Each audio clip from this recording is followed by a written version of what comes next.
You're banging out hundreds of crunches every day, yet your abs still aren't showing? It's not your genetics, it's your approach. In the next 5 minutes, I'll break down why crunches are failing you and exactly what to do instead to actually build visible abs. Hey guys, I'm Shahnawaz. If you're like most people, you think crunches are the #1 move for building abs. You're doing 50, 100, maybe 200 crunches a night, but your stomach still looks the same.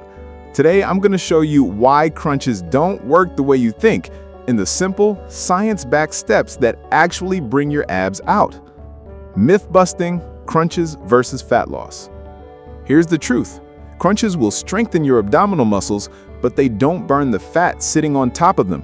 Spot reduction, losing fat from one specific area by working that area, is a myth. That's why you see people with a strong core but no visible abs. Crunches alone won't cut it. The real formula for visible abs. Abs show up only when two things happen. 1. Low body fat percentage, which comes mainly from your diet and overall activity. 2. Thick, strong ab muscles, trained progressively just like any other muscle. Crunches only hit a small part of your abs, with almost no load. It's like curling a pencil for biceps growth.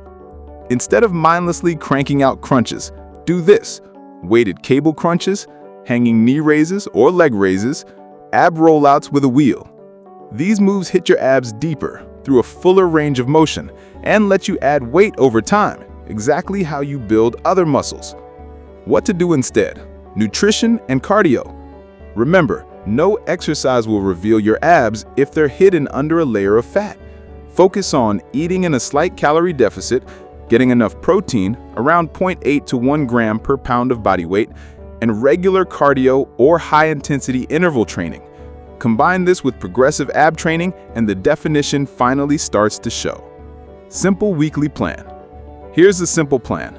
3 to 4 full body workouts per week, compound lifts plus core, 2 to 3 cardio sessions, 20 to 30 minutes each, and add 1 or 2 weighted ab exercises at the end of each lift. That's it. Way more effective than 500 crunches.